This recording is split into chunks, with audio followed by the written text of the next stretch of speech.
And we continue to monitor the breaking developments out of Mississippi and Alabama as the GOP primary races at this hour, at this moment, remain too close to call. As soon as we have these results, we will bring them to you live right here on the Fox News Channel. But now our Great American Panel. He is a senior editor at the American Spectator. John Fund is back. She, a Fox News contributor, the host of the nationally syndicated liberal Leslie Marshall Show. Is that the name of it? Leslie's back. Leslie Marshall. She is a columnist for the Sun Sentinel. Republican strategist Noel Nikpour is here.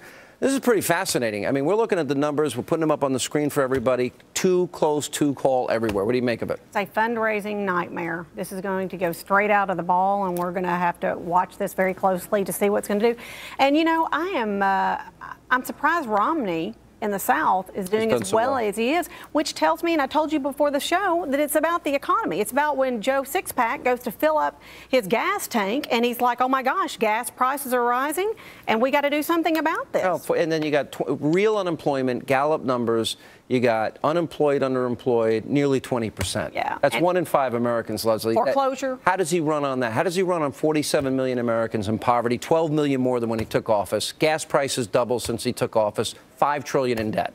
Because at the end of the day, first of all, who are the Republicans going to put forth? Even though it does look like it's going to be Romney, I've maintained that all along, and he scares me the most because he does appeal to the moderates and to the centrist. Yeah, I think he's the toughest president. 4 years of Obama scares me. No, I don't think we can afford $5 trillion, $6 trillion more in new debt. What I am loving, though, right now is how split this is. You know, I'm actually going to start calling Ron Paul and ask him to run for an independent because I think Ron Paul could be your Ralph Nader. In 2008, the battle between Hillary Clinton and Barack Obama went right into June. Right into June. It didn't affect the unity of the Democratic Party. Look, Romney's showing weakness in the South, but that's the base of the Republican Party. He's going to carry those states in November. Next week, this contest goes to other places like Oregon, and that's going to be an entirely different scenario. Romney will obviously do much better, and it's important in those states because those are the states that actually conceivably could be in play. But Romney's got the delegates. I mean, if you look at the count is... Let me go through. So what if Santorum won both states tonight? What does that mean? It means he's finally on the list to be Mitt Romney's vice presidential running mate. Well, that's not what. That's not what Mitt Romney was saying.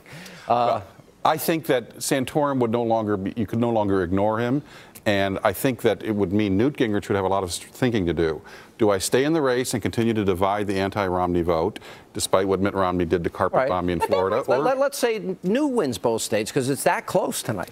I don't think Newt is going to win. I really don't feel that. If Newt does, then he's going to stay in for the long haul. But Newt says even if he doesn't win, he's staying in for the long haul. I don't understand. He has Secret Service detailing me. He's already set. You know, he's made the call. He's staying in. But you know what? I think Newt's deal, if he doesn't win, I think it's personal. I think he's got. How does a president win with a 41% approval rating, right track, wrong track numbers that are horrific, unemployment numbers that aren't getting better, especially when you look at dropping out of the labor force? How does Obama make the case except going negative and trying to distract the country from real issues? But we're Republican. I'm a Republican. I'm a registered conservative. Okay. We realize he's not doing his job. You try to tell the liberal left. Oh, do tell me. I'm listening. I'm listening. That Obama is doing a great job and the economy is improving and everything's great and have some more Kool-Aid and rah, rah, rah. They believe it. They are actually believing it. Don't you think he's doing a good job? I bet you do. I think he's doing a good job with what he had because I like to look at facts. And I'm not blaming former President Bush. I don't believe in that. I believe How about the earthquake? But Leslie, how about Karl Rove? The facts are the gas prices are high. The facts are the gas prices went up and down during the former administration as well, just as they are now. And anyone the gas prices are not solely whether left or right. The president is doing their job. These numbers bounce around. Obama had 50% approval rating a few weeks ago, then gas. Events shape the numbers. Just remember, all of these polls take with a grain of salt. They're all of registered voters. Likely voters are a more interesting sample. Rasmussen, who samples likely voters, shows Obama can't beat Romney or even Santorum. But things can change with an improving economy. The closer we get to the election, the more you're going to see the registered voters in the polls turn into likely voters. Then you'll have a better sense. Right now, a lot of this is speculation. We got to take a break. When we come back, we got apparently some updated numbers. We'll update you on the races tonight in Mississippi and Alabama, and more with our great American panel right after the break.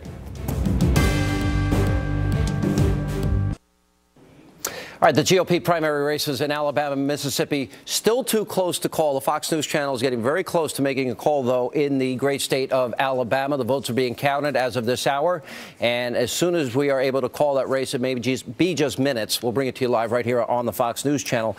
There is a new series with all the talk about comments about women. It's very interesting. ABC has a new program, GCB, Good Christian, quote, Bitches. Here's what Newt Gingrich had to say about it. Look at the new show that's on that has the word Christian in it.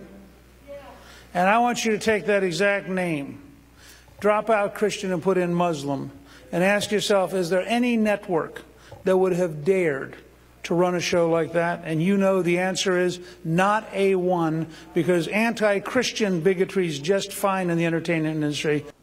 Newt's right. You know what? He is so right on this. If they had replaced that Christian with Muslim, do you know, people, well, first of all, it would never even gotten to be a pilot. No one would have acted in it. They would have been sued. You know what? We could have a rally to restore sanity and invite Cat Stevens, quote, Yusuf Islam. And by the way, maybe Salman Rushdie could be there.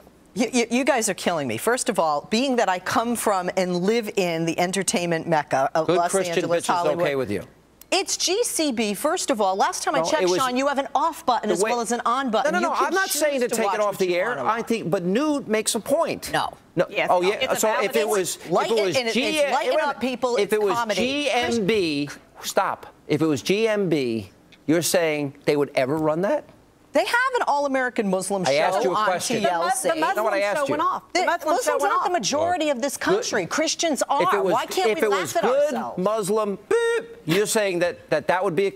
I would watch any of them, and if they're funny, I'll watch them, and if not, I won't. By that logic, women are the majority of this country. Does that mean we're supposed to have slurs and make fun of women? No. That's the other point. Oh, we do. Well, are we supposed to? The answer is no. The argument that somebody is a majority doesn't mean it's open season on language. This raises a question. Why won't Obama return, and the Obama super PAC return the $1 million to Bill Maher, who called Sarah Palin the C word, the T word, attacked her children and Rick Santorum's children? Explain to me, with all the selective moral outrage of the president and Democrats over a radio talk show host, why they're keeping the $1 million from Bill Maher. Explain that to me. I'll tell you, because I'm listening. Just as when Foster Freeze made that terrible comment about the aspirin between a woman's legs, you think that's a joke, but GCB can't be a joke, okay?